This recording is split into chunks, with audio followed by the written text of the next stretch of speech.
Mr. King. Hope you're doing okay. It's a pleasure to talk to you, and I appreciate you taking your time to talk to me. That's great to meet you, Francisco. Look forward to our conversation. Yeah, congratulations on your new film, by the way. And I wanted to ask you before watching the film, I had no knowledge about the Chinese legend of the goddess of the moon. So I wanted to ask you before the project, did you know anything about this legend, and how do you feel? Do you think that it's important for audiences around the world to always be willing to learn from other cultures and traditions besides their own? Well, I knew nothing about Chang'e, and their legend has a rabbit on the moon, jade rabbit.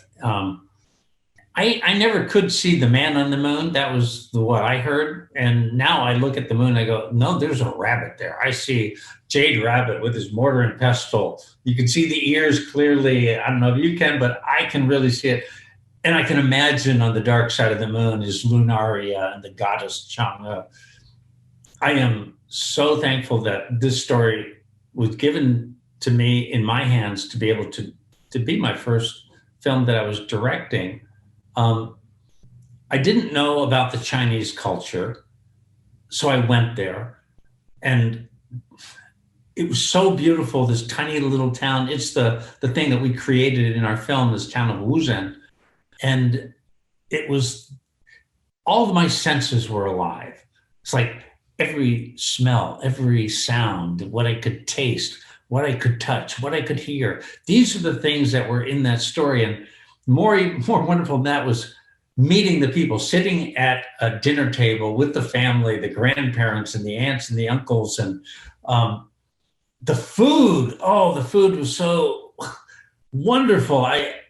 These are the things I had to put into the movie, and to be surrounded by an Asian team, my producers, are the voice talent, the artists.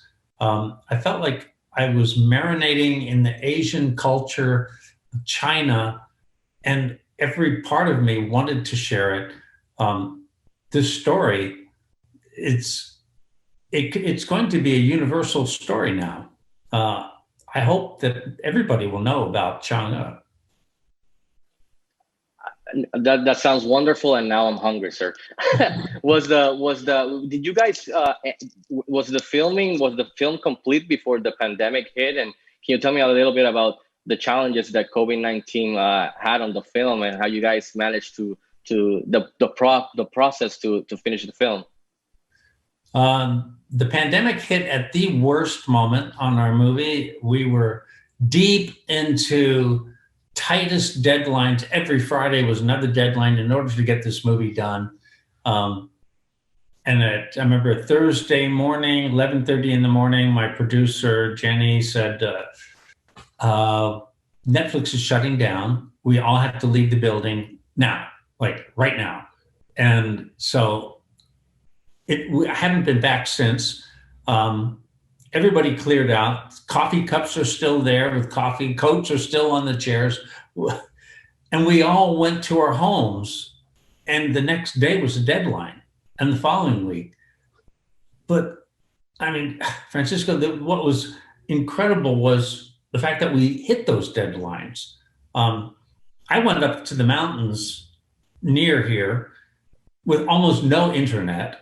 And yet I was going to have to do this by Zoom. So I got used to people's faces freezing for 20 seconds. And they'd be in the middle of talking about something so important, and their face was just frozen. And I'm thinking, okay, I think that this is probably what they're saying. And then they would come back. I got really good at piecing together conversations. But I think it was our common passion that this film was bigger than any of us, and none of us wanted to be the weak link. And we all pitched in to make it happen. Well, before letting you go, since I was a kid, I've always played basketball. I'm a hardcore basketball fan. I know you worked with the great Kobe Bryant for your Oscar-winning short, Dear Basketball. I wanted to ask you before letting you go, how was the experience of working with him, and how do you think the film, the Dear Basketball, is going to help? It adds to his legacy for future generations.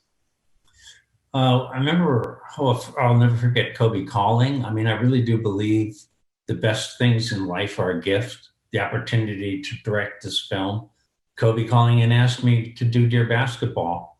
And I remember the moment animating Kobe walking off the basketball court, and he goes back through the tunnel to the end of the film.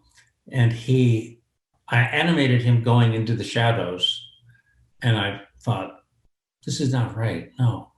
So I reanimated him going into the light.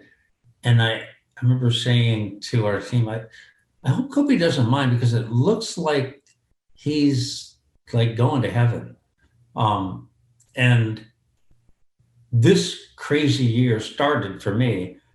The 2020 craziness started with Kobe's death. And we all gathered in our studio and shared the tears of sorrow and what he meant to us.